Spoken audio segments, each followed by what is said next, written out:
didn't start out to be 3 panels of Academy Award-winning actresses' signatures and their playbills and plaques. I had gone to a charity event. This has to be maybe 15 years ago, and there was a silent auction, and we found a piece that had an Oscar in the middle of the piece, and then around it maybe 18 to 20 signatures of women who had won Best Actress Academy Award. So we bid on it, and we were the top bidders, and so obviously we got it. But there was no way we could add to it because it was already framed. And I said, let's design something that looks like a film reel. So if you look at the frame itself, and we took the Academy Award-winning actresses' signatures that we already had, and their playbills, and we made plates for each one of them.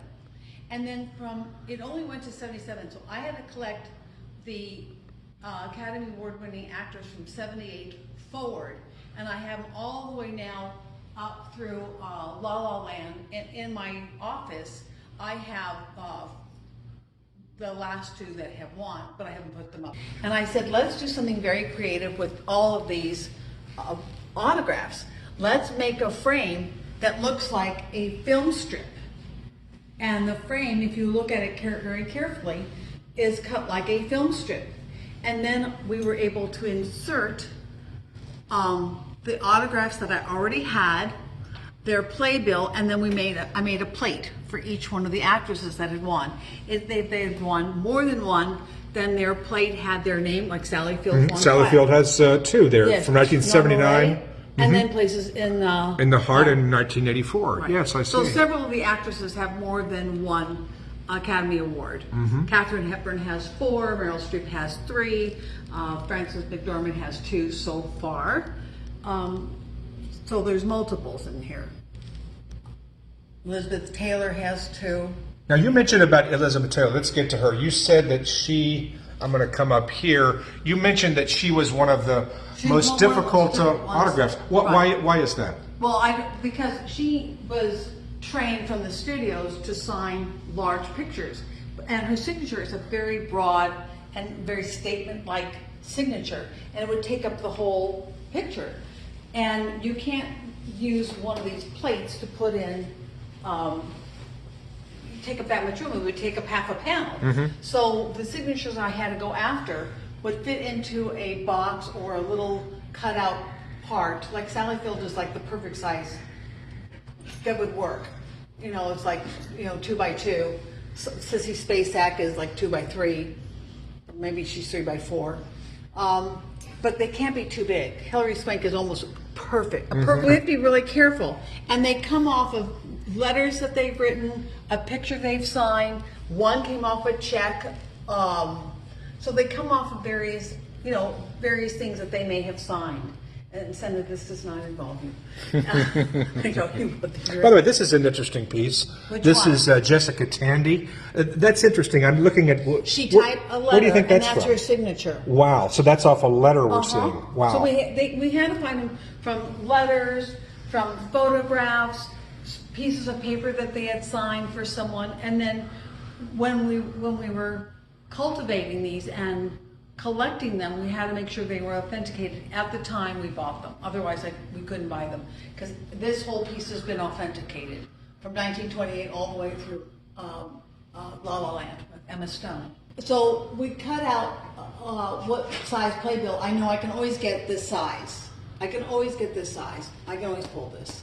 And I can always have the plates made, depending on if they've won multiples or just a single Oscar.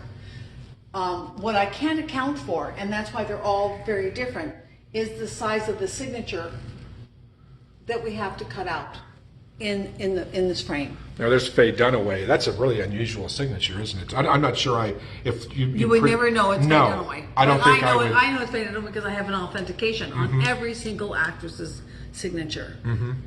And if I do this the right way, I try to project who's going to win the Oscar before the Oscar, so that I don't overpay for the signature.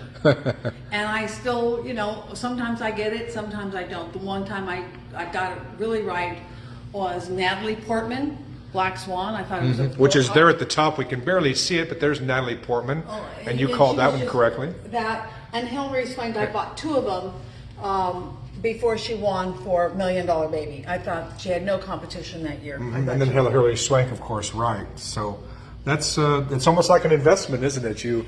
Any shockers like, oh my gosh, I can't believe they won, and you had to rush out and try to find an autograph of whoever? I probably have a couple of those. I would probably say maybe Jessica Lange was a surprise for me, and she was a tough one to find right here. Really? Why would? And I didn't think she would win for Blue Sky, but look, she signed a check. You see the check? Yeah. So we were able to get a copy of a check. It's a marvelous piece, Lisa, and it starts in, I believe the first year of the Academy was what, 1928, is that correct, with the awards? And let's look at that one. That's the very first one, an autograph here, which is that panel there? Yes. Right? Second panel. And then essentially Mary Pickford is 1929, and then just going forward through the years. Norma Shearer. And you have to research, because you can find them on eBay, or you can find them at a lot of these art collectible memorabilia stores, but I have to always find the right size, because it has to fit into a box. So some of them that I got where they signed a picture of themselves, the signature's so big we can't use it. So we have to make sure that when we're doing this, that we can get a signature that can fit into a box that's created, that will hold the signature and yet hold the playbill and have room for me to do her plaque. What was the toughest one or the rarest to get? I think in this collection, the one that's the rarest to get today, and it was then, is Elizabeth Taylor. Because Elizabeth Taylor had, she did sign a great deal of photos, but the signature would take up the entire photo. So we couldn't use it, it would take up half of one of the panels. So I would say that she's very difficult. Sophia Loren is a very difficult one to get. Wow. There's not a lot of them here in America. So we really had to search for Sophia Loren. You have to think of one line that one woman said from any film and what she wore to the Oscars. There's only one name that popped into my head this morning as I was talking to Mark, and it's Cher. Snap out of it. That line alone put her on the map. Plus, how can you forget what she wore to the Oscars? No one can forget the see-through black outfit. And for me, the one that stands out, that if someone says, which one of these do you remember the best? It's always going to be snap out of it, and it's always going to be Cher. Cher, yeah. Without question. And which brings us to this year, because there's a lot of diversity and unusual character portrayals this year on screen. And those portrayals range from Carey Mulligan, who I think could be the front runner here, and she plays a vindictive, vengeful, eerie character, but she embodies that character beautifully. And if you think about it, Kathy Bates did the same thing in Misery. I want to win is Frances. And why? It's a little selfish, because I already have her signature. You don't have to go out and get another one. Frances McDermott, if she wins this year for Nomadland, she will have won, what, 3? 3. She's tied with Meryl Streep. I think the woman who deserves to win will not win. And I actually think that person is Carey Mulligan for the role she played in Promising Young Woman. It was almost like a Kathy Bates part, villainous, vindictive, vengeful, tortured woman, but she embraced and embodied that character so well that she played that it was just an overwhelming experience. And not that it had a happy ending, but it didn't. But Carrie did an unbelievable job. I saw Vanessa Kirby. I thought she was okay, but I want Frances McDormand to win. I thought that she just melded and fit right in with the Nomads. And I think Chloe Zhao did a fabulous job as the director. I believe she's going to win Best Director. I believe Nomadland will win Best Picture. But I need Frances, because I already have Frances's autograph right here. Right there. So I would have it. I would have to redo her plate, right? Because she won for 3 billboards out of what was that? Something Missouri, or is Yeah. it whatever, and then Fargo, of course. So she's a Midwest. So I really would like Frances to win. Right. And I think though the other actresses did a fabulous job. Carrie Mulligan could upset this whole thing, but my odds are going to be on Frances. Frances McDermott. I guess. And this is just an incredible collection, probably the only such thing of its kind, maybe in the world. Do you agree? Well, I don't know of another one. I've tried to look and see who's got them, and I haven't been able to find another one. So someone said, Lisa, now why don't you do them in? I said, well, I'm out of room in the house, so where am I going to put it? And it's a lot of work to do this. It's fun. And someone who really is a collector for Hollywood memorabilia would probably just adore this. I'm just waiting to go to the Oscars with my son, and I want to be Oscar ready, and I am. So 2022, look out, I'm coming for you. Lisa Tenner, I wish we could give you an Oscar just for this incredible performance of creating the best Hollywood memorabilia Academy Awards thing I've We ever love seen. it. Mark and I love it. So Awesome. I'm glad you enjoy it. Thank you so much. Have fun at Lisa. the Oscars. See you Sunday the 25th.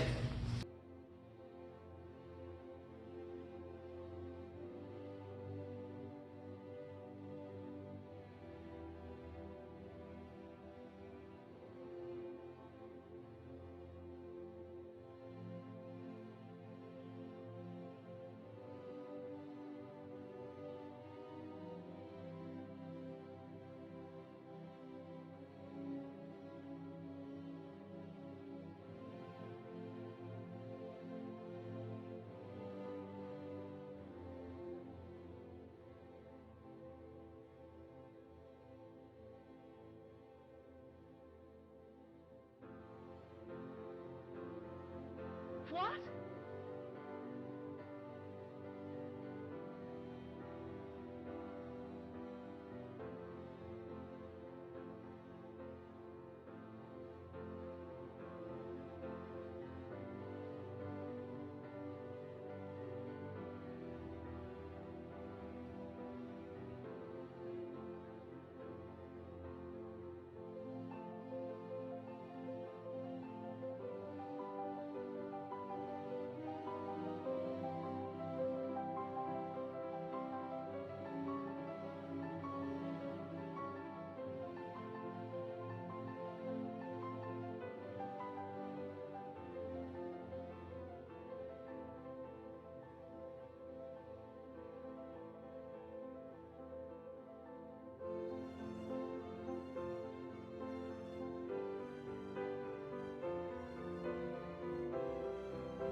Everybody, hello!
Hello, gorgeous.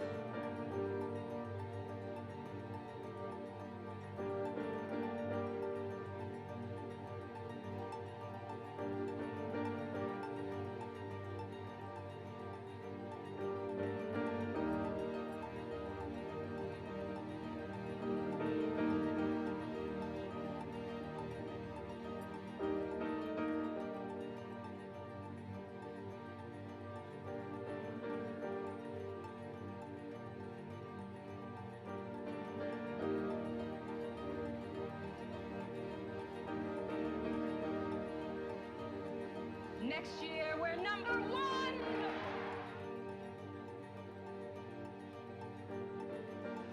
I gotta go.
I'm your #1 fan.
For me.